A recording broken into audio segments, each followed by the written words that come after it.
오늘도 수요 기도에 참여하신 모든 성도님들과 성도님들의 가정 위에 하나님과 예수 그리스도의 은혜와 평강이 있기를 원합니다.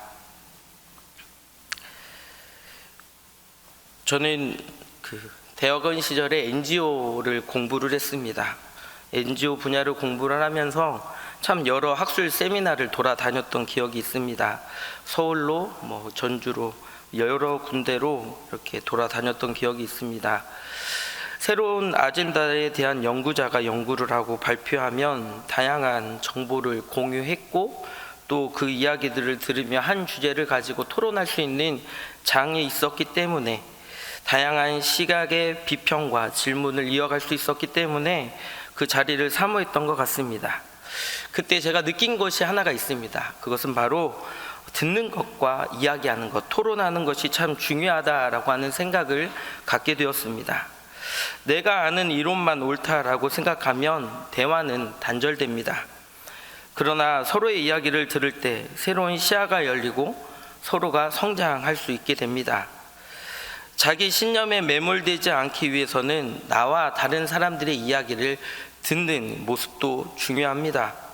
나의 신념만 옳다라고 주장하다 보면 대화는 단절되고 사회는 경직되고 비난만 난무하게 됩니다. 최근에 극단적인 모습들이 참 많이 보입니다. 비난을 위한 비난이 난무합니다. 본질을 벗어난 이야기로 상대방을 깎아내리기에 급급한 모습들이 곳곳에서 보입니다. 교회 역사 안에서도 갈등은 계속되었습니다. 최근 교회는 정치 성향에 따라서 우파와 좌파로 나누어져서 분쟁합니다. 초대교회의 모습 안에서도 유대인 기독교인들과 이방인 기독교인들 사이에 분쟁이 있었습니다. 유대인 기독교인들은 할례도 받고 율법도 지켜야 한다라고 하는 주장, 그러나 사도행전 15장에 나와 있는 대로 예루살렘 공의회에서 이방인들에게 율법의 멍에를 지우지 않기로 결단하면서 이 분쟁은 일단락되었습니다. 예수님의 신성과 인성의 문제도 마찬가지입니다.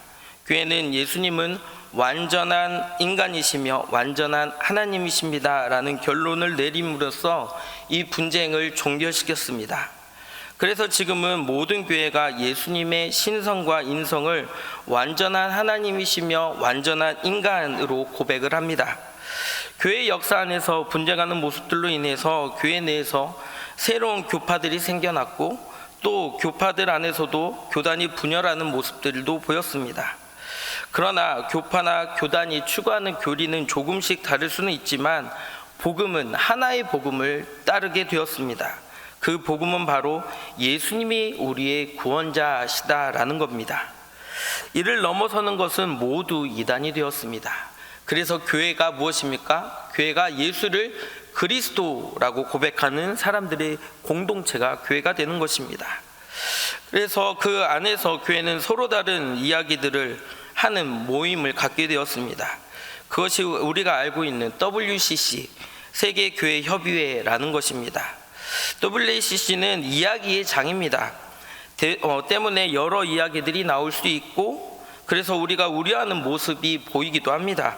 그러나 WCC는 교회의 결정기구가 아니라 대화의 장이라고 하는 사실을 우리가 기억하면 우리가 염려하는, 우려하는 일들이 생기지 않는다라는 것이죠. 교회에 분쟁이 있지만 그럼에도 불구하고 교회는 계속해서 하나의 교회를 추구하게 됩니다. 그것이 바로 성경의 말씀입니다. 교회 분쟁의 역사가 지금의 분쟁을 정당화해 주지는 않습니다. 그래서 교회를 이루는 성도는 계속해서 하나의 교회를 고백해 나가야 되는 것입니다. 그런데 대화가 되지 않는 이유가 있습니다. 그것은 바로 자기의 생각만 옳다라고 주장하기 때문입니다. 자기의 신념만이 진리라고 생각하기 때문입니다. 상대방의 이야기를 들으려 하지 않고 본질과 그 이야기를 할 때 대화가 성립할 수 없습니다. 계속해서 서로 다른 이야기를 하는데 대화가 될 수 있겠습니까? 내 확신을 가지고 이야기하는 것 중요합니다. 그러나 그것이 전부라고 생각하면 상대의 이야기를 들으려 하지 않고 결국 분쟁할 수밖에 없습니다. 따라서 교회는 성경의 말씀을 듣고 말씀을 중심으로 이야기하는 모습을 가져야 합니다. 잘못하면 내 신념의 잘못된 모습이 하나의 우상 숭배의 모습으로 자리 잡을 수도 있기 때문입니다. 오늘 말씀은 이러한 태도, 바로 하나님 앞에서 우리가 범하는 가장 큰 잘못을 경고합니다. 너의 마음의 중심에 무엇이 있느냐? 겉으로는 하나님을 찾는다 하면서 실로는 내가 옳다는 신념, 내가 듣고 싶은 말이라는 우상을 마음에 두고 정작 하나님의 음성을 듣지 않고 있는 것은 아닌가? 오늘 본문 에스겔 14장은 바로 그 이야기를 우리에게 들려줍니다. 에스겔 선지자는 바벨론 포로로 끌려간 공동체 가운데 활동했던 선지자입니다. 그곳에서 이스라엘 장로 몇 사람이 에스겔에게 찾아옵니다. 그들은 겉으로 하나님의 말씀을 듣고 싶습니다 라고 말하지만 하나님은 그들의 마음이 이미 다른 것으로 채워져 있음을 알고 계셨습니다. 3절의 말씀입니다. 인자야, 이 사람들이 자기 우상을 마음에 들이며 죄악의 걸림돌을 자기 앞에 두었으니 그들이 내게 묻기를 내가 조금인들 용납하랴. 하나님은 그들의 겉모습이 아니라 마음의 우상을 보았습니다.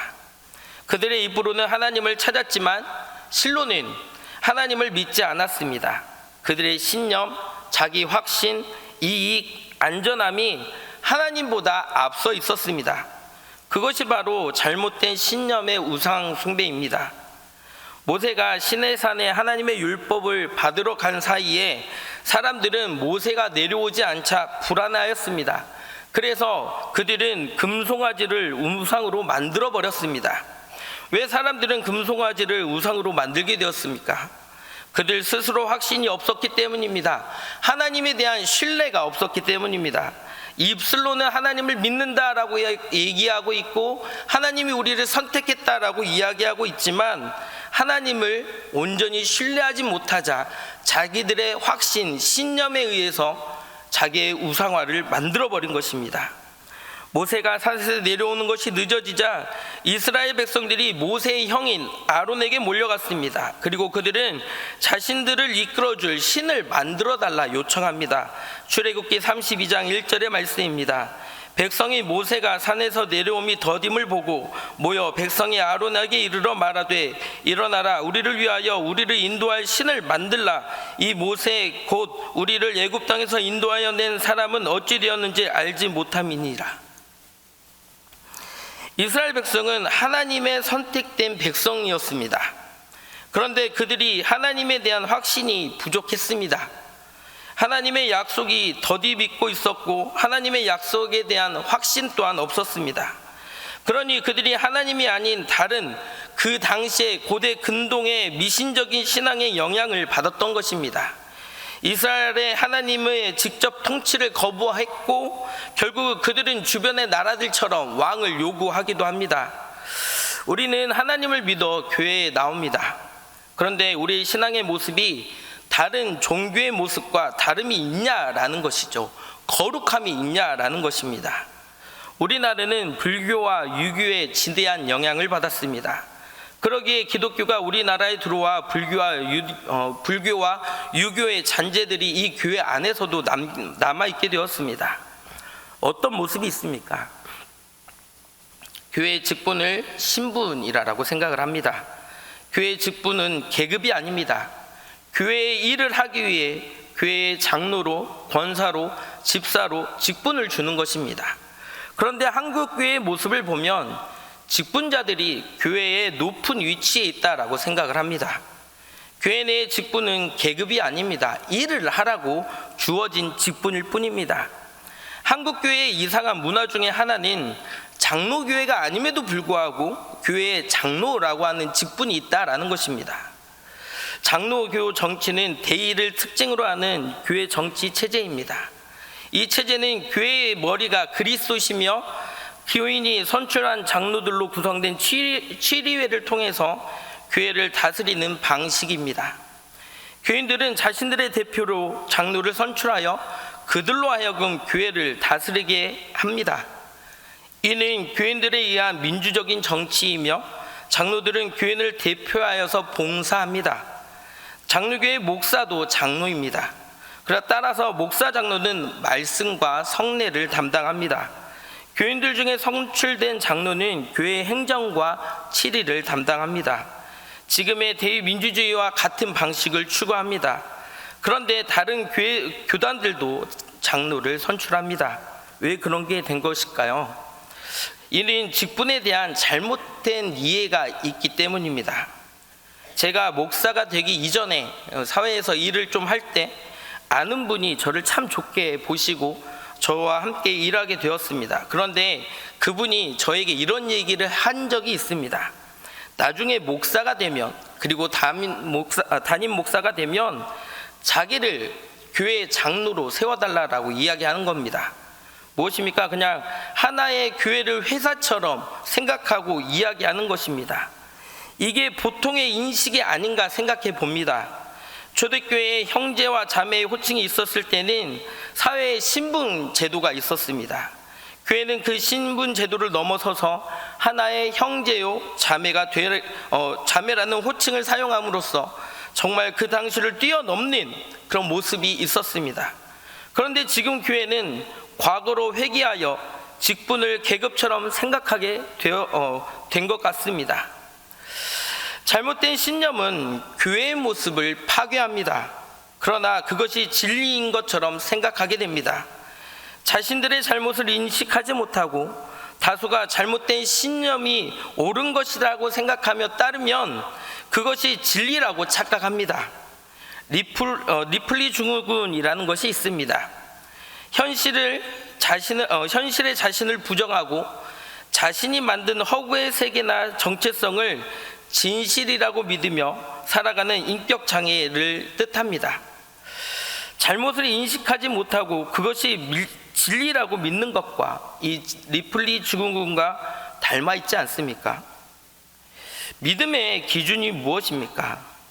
하나님께서는 우리에게 특별한 방법으로 우리에게 하나님의 말씀인 성경을 우리에게 주셨습니다. 계시라고 하는 것은 하나님께서 인간에게 자신을 알려주시는 방법입니다. 하나님께서는 인간들에게 자신을 알려주실 때 두 가지 방법을 사용하십니다. 하나는 일반 계시로서 일반 학문이나 자연을 통해 하나님이 살아 계시다라고 하는 것을 뜻하고 이야기해 주십니다. 로마서 1장 19절 20절의 말씀입니다. 이는 하나님을 알만한 것이 그들 속에 보임이라. 하나님께서 이를 그들에게 보이셨느니라. 창세로부터 그의 보이지 아니하는 것들 곧 그의 영원하신 능력과 신성이 그가 만드신 만물에 분명히 보여져 알려졌나니 그러므로 그들이 핑계하지 못할지니라.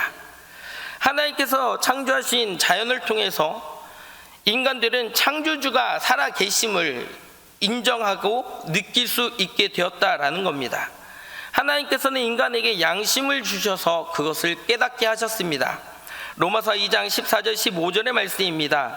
율법이 없는 이방인들이 본성으로는 율법이 일을 행할 때에는 이 사람은 율법이 없어도 자기가 자기에게 율법이 되나니 이런 이들은 그 양심이 증거가 되어 그 생각이 서로 혹은 고발하며 혹은 변명하여 그 마음에 생긴 율법의 행위를 나타내느니라. 하나님을 믿는데 하나님께서 주신 말씀을 근거로 해서 믿는 것이 아니라 내가 믿고 싶은 대로의 잘못된 믿음, 즉 자기 신념으로 믿는 신앙의 모습은 우리가 버려야 한다라고 하는 겁니다. 좋은 것이 좋은 거지라고 하는 생각이, 그런 신앙이 우리를 병들게 하였습니다.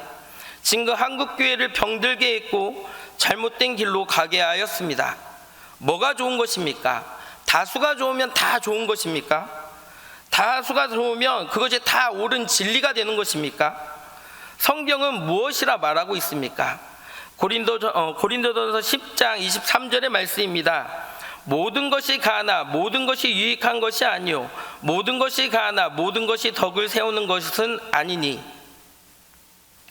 이는 제사 음식에 관한 하나님의 말씀입니다. 모든 것이 가하나 모든 것이 유익한 것이 아니다 라고 말씀을 합니다. 우리는 무엇의 기준을 맞추어 가고 있습니까? 우상숭배는 하나님보다 더 사랑하는 것, 더 마음에 두는 것, 더 따르는 것, 그것이 우상숭배입니다. 삶의 궁극적인 목적, 인정받으려고 하는 그런 모든 대상들, 그것이 하나님보다 앞서 있다면 그 모든 것이 우상 숭배입니다. 심지어 하나님을 우상화해서 섬기는 모습들도 우리 안에 적지 않게 있다라고 하는 것이죠. 자신들의 생각, 자신들의 느낌, 자신들이 옳다라고 생각하는 것, 그것을 추구하며 다른 이들을 무시한 채 그것을 생각하는 그런 모습들. 교회를 넘어 사회를 봐도 잘못된 신념을 추종하는 사람들이 많아졌음을 보게 됩니다. 맹신합니다. 성경의 말씀보다 목사의 이야기를 맹신합니다. 자신들의 신념에 맞는 이야기를 하는 목사를 하나님보다 더 귀하게 여깁니다. 사회에서도 극단적으로 일하는 사람들의 모습을 보면 자신들의 하는 일만이 다 옳다라고 주장하며 다른 사람들의 이야기, 즉 하나님의 말씀조차도 들려지지가 않고 들으려 하지도 않습니다. 성경에 무엇이라 기록되어져 있는지 읽어보려고 하지도 않고 그 말씀이 나에게 아무런 영향을 끼치지 않는다라고 하는 것입니다. 우상은 단지 금이나 돌로 만든 형상만을 말하지 않습니다. 하나님보다 더 신뢰하는 것, 그것이 바로 우상 숭배입니다. 지금 우리는 하나님보다 더 신뢰하며 사랑하는 것이 무엇이 있습니까? 성경은 말세의 모습을 설명합니다. 디모데후서 3장 1절에서 5절의 말씀입니다. 너는 이것을 알라. 말세에 고통하는 때가 이르러 사람들이 자기를 사랑하며 돈을 사랑하며 자랑하며 교만하며 비방하며 부모를 거역하며 감사하지 아니하며 거룩하지 아니하며 무정하며 원통함을 풀지 아니하며 모함하며 절제하지 못하며 사나우며 선한 것을 좋아하지 아니하며 배신하며 조급하며 자만하며 쾌락 사랑하기를 하나님 사랑하는 것보다 더하며 경건의 모양은 있으나 경건의 능력은 부인하니 이 같은 자들에게서 내가 돌아서라. 말세의 사람들은 자기를 사랑하고 돈을 사랑합니다. 거룩을 상실합니다. 쾌락을 살아가기를 하나님 사랑하는 것보다 더하다라고 말씀을 합니다. 그렇게 경건의 모양만 남아있게 되었고 경건의 능력은 부인하는 시대가 되어버렸습니다. 예수님께서 승천하신 후 우리는 계속해서 말세의 때를 살아가고 있습니다. 이 말세를 살아가고 있는 지금 우리는 하나님만을 바라봐야 함에도 불구하고 내가 하나님을 바라보고 있는 것인지 하나님을 이용하여서 나의 추구하는 신념만을 바라보고 있는지를 우리는 고민해 봐야 된다는 것이죠. 성경이 말하고 설교자가 아무리 외쳐도 결국 성도들이 듣는 이들이 내가 듣고 싶은 것만 골라 들으려고 한다면 아무리 진리의 말씀이 선포되어져도 결국 자기가 옳다라고 생각하는 것들만 들으려 한다면 결국 말씀에 반응하지 못하는 세대가 될 수밖에 없다라는 겁니다. 디모데후서 4장 3절 4절을 이렇게 말씀합니다. 내가 이르리니 사람이 바른 교훈을 받지 아니하며 귀가 가리워서 자기의 사욕을 따를 스승을 많이 두고 또 그 귀를 진리에 돌이켜 허탄한 이야기를 따르리라. 내 소견에 좋고 옳은 것만이 복음이고 진리라고 생각합니다. 그러나 혹여 말씀을 듣고 마음이 어려워지는 것이 진정 우리에게 들려져야 할 하나님의 말씀이라면 어떻겠습니까? 구약의 선지자들이 그렇게 외쳤음에도 이스라엘 백성들은 듣기를 더디합니다. 들으려 하지 않습니다. 자기들이 옳다라고 생각하는 방식만을 추구하고 행동합니다. 성경의 이야기를 읽어보면 수없이 이 일들이 반복되어지고 있음을 보게 됩니다. 아무리 하나님의 뜻에 맞는 말씀이 선포되어져도 듣는 사람이 내가 들어야 할 말씀으로 듣지 않고 너가 들어야 될 말씀으로 듣는다면 그 말씀이 나에게 어떤 영향을 미칠 수 있을까요? 하나님의 말씀이 나 안에 살아 움직일 수 있겠냐라는 것이죠. 그러니 산당에서 하나님을 향한 제사를 드리는 모습으로 나타나지 않겠습니까? 산당은 원래 가나안 족속들이 밤에 아세라 등 우상을 숭배하는 제사하는 곳이었습니다. 우상 숭배의 장소였습니다. 민수기 33장 52절의 말씀입니다.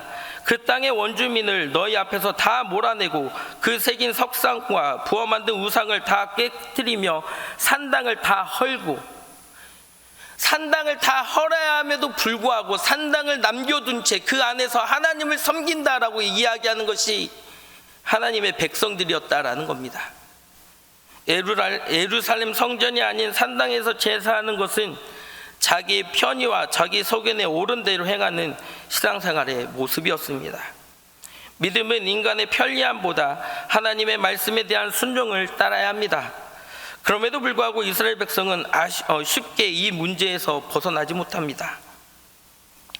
요시야는 어렸을 때 왕이 되었던 인물입니다. 그러나 그가 했던 일 중에 성전을 보수하는 일이 있었습니다. 그때 그 성전에서 나온 율법의 말씀을 보고 그는 마음을 찢는 심정으로 옷을 찢는 모습을 보여줍니다. 어떻게 하면 이 잘못된 것을 고칠까 늘 하나님 앞에 몸부림쳤습니다. 지금 우리에게도 이 요시야 왕처럼 우리의 심령을 찢는 그 심령으로 돌아가야 될 것입니다. 결단하며 우리의 생각에 편한 신앙생활이 아닌 하나님의 말씀에 의지하는 신앙으로 나아가야 할 것입니다. 다시금 회개하며 잘못된 신념의 우상을 벗어내야 합니다. 에스겔 시대의 사람들은 바벨론 포로라고 하는 현실의 불안함 속에 살았습니다. 그래서 그들은 하나님께 묻기보다 자기 판단과 정치적 계산을 더 의지했습니다. 그들은 하나님이 우리를 구원하실까 보다 지금 바벨론과 애굽 중에 누구를 따라야 할까를 고민했던 상황입니다. 하나님의 주권보다 자신의 판단을 더 신뢰하며 살아갈 수밖에 없는 사회였습니다. 오늘날 우리도 다르지 않습니다. 돈이 나를 지켜줄 거라고 하는 생각, 사람의 인맥이 나를 살릴 거라고 생각하는 모습, 정치 이념이 세상을 구원할 거라고 하는 신념, 내가 옳다는 확신이 하나님의 말씀보다 앞서는 신념, 이 모든 것이 잘못된 신념의 우상 숭배가 될 수 있습니다.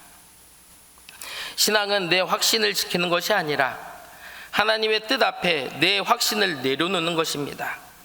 그래서 참된 신앙은 늘 주여 제 마음을 살펴주소서부터 시작하는 겁니다. 에스겔 14장 6절은 이렇게 말씀합니다. 그러므로 너는 이스라엘 족속에게 이르기를 주 여호와께서 이와 같이 말씀하셨느니라. 너희는 마음을 돌이켜 우상을 떠나고 모든 가증한 것을 버리라. 하나님은 단순히 우상 숭배하지 말라고만 말씀하지 않으십니다. 말씀을 돌이키라, 즉 회개하라고 말씀하십니다. 회개는 단순히 행동을 바꾸는 것이 아니라 마음의 중심을 바꾸는 겁니다. 하나님을 향해 있던 마음, 세상을 향해 있던 마음이 하나님을 향하는 마음으로 바뀌는 것. 오늘날 우리의 신앙이 복잡하고 혼란스러워진 이유는 본질에서 멀어져 버렸기 때문입니다. 복음은 단순합니다. 예수님이 우리의 구원자시라는 겁니다. 이 한 가지 복음 위에 교회가 세워졌습니다. 그런데 인간의 욕심과 신념이 그 다른 모습으로 이 복음을 덮어버렸습니다. 그래서 교회 안에서 서로를 향한 비난이 일어났고 신앙의 중심이 아닌 주변의 모습들로 인해 싸우게 되는 겁니다. 우리가 붙잡아야 할 것은 내 신념이 아닙니다. 다수의 신념이 아닙니다. 하나님의 말씀입니다. 성경이 우리에게 무엇을 이야기하고 있습니까? 그 말씀에 우리는 얼마나 순종하고 있습니까? 그 말씀이 정녕 하나님의 말씀으로 받아들이고 있습니까? 들려지는 말씀에 반응하고 들려지지 않은 말씀에 얼마나 성령 하나님의 도우심을 구하고 있습니까? 우리는 다른 주변 것들로 우리의 마음이 빼앗기지 않아야 합니다. 본질을 넘어 비본질적인 것으로 교회가 분쟁하면 교회는 분명히 넘어지게 되고 나뉘어지게 되고 그것은 하나님이 좋아하는 것이 아니라 사탄이 좋아하는 모습으로 치닫게 되는 것입니다. 하나님만이 교회의 주인입니다. 그런데 요즘 어떤 이들은 자신들이 교회의 주인이라고 생각하며 이야기하는 모습들도 보게 됩니다. 우리 교회, 우리 교단의 대형교회가 세습을 강행했을 때에 그 교인 중에 우리 마음대로 우리 교회가 그렇게 결정했는데 왜 너희가 왈가왈부하느냐라고 이야기했던 사람들도 있습니다. 우리가 교회의 주인이라고 이야기하는 겁니다. 그러나 교회는 개인의 소유물이 아닙니다. 목사라고, 장로라고, 권사라고, 집사라고 교회의 주인이 아닙니다. 이는 직분입니다. 이 직분은 교회의 일꾼으로서의 직분입니다. 그런데 그 본질을 넘어 비본질에 충실하게 되니 이 교회가 사유물인 것처럼 내 것인 것처럼 내가 세운 것처럼 이야기하고 있는 거 아니겠습니까? 오늘 말씀의 핵심은 이것입니다. 듣지 않는 신앙은 결국 우상 숭배로 흐른다는 것입니다. 하나님께 묻는 것 같지만 이미 마음속에 정답을 정해놓고 내 뜻을 이루어 달라고 기도하는 것은 하나님의 뜻을 구하는 것이 아닙니다. 내 확신을 정당화하려고 하는 행위일 뿐입니다. 하나님은 그런 사람에게 내가 어찌 조금이라도 그들에게 응답하랴라고 말씀을 합니다. 우리는 하나님의 뜻을 구하는 것을 머리로는 알 수 있습니다. 그런데 이미 다 정해놓고 그것을 가지고 이루어 달라고 기도하고 있는 것이 우리의 현실입니다. 그러나 성경은 분명히 우리에게 이야기합니다. 자기 소욕을 따라 기도하지 말라라고 말씀을 합니다. 야고보서 4장 3절의 말씀입니다. 구하여도 받지 못함은 정욕으로 쓰려고 잘못 구하기 때문이라. 하나님께서는 진실한 마음으로 듣는 자에게만 응답하십니다. 우리는 하나님께 기도할 때, 말씀을 들을 때도 이렇게 고백해야 합니다. 주님, 제 생각보다 주님의 뜻을 더 사랑하게 하소서. 그때 비로소 하나님께서 우리의 마음의 우상을 무너뜨리시고 새로운 관계를 열어주실 것입니다. 사랑하는 성도 여러분, 우상이란 결국 하나님보다 더 중요하게 생각하는 것, 그 모든 것이 우상입니다. 돈이든 권력이든 명예든 이념이든 심지어 나 자신이든 하나님은 우리에게 말씀하십니다. 너희 마음의 우상을 제거하라. 그리하면 내가 너희의 하나님이 되리라. 우리의 신앙생활이 형식이나 전통이 아니라 마음의 중심에서 하나님만 의지하는 신앙이 되길 원합니다. 나의 신념으로 하나님을 섬기는 것이 아닌 하나님께서 주신 위로부터의 믿음으로 하나님을 섬기는 우리 모두가 되기를 원합니다. 그럴 때 하나님께서 우리의 기도를 응답하시고 가정과 교회와 사회 안에서 참된 회복과 평강을 주실 것입니다. 우리 모두가 자기 신념에 매몰되어져서 그것이 하나님보다 더 먼저가 되는 잘못된 신념의 우상 숭배를 버리고 하나님만 섬기며 하나님의 말씀에만 반응하는 우리 모두가 되기를 간절히 원합니다.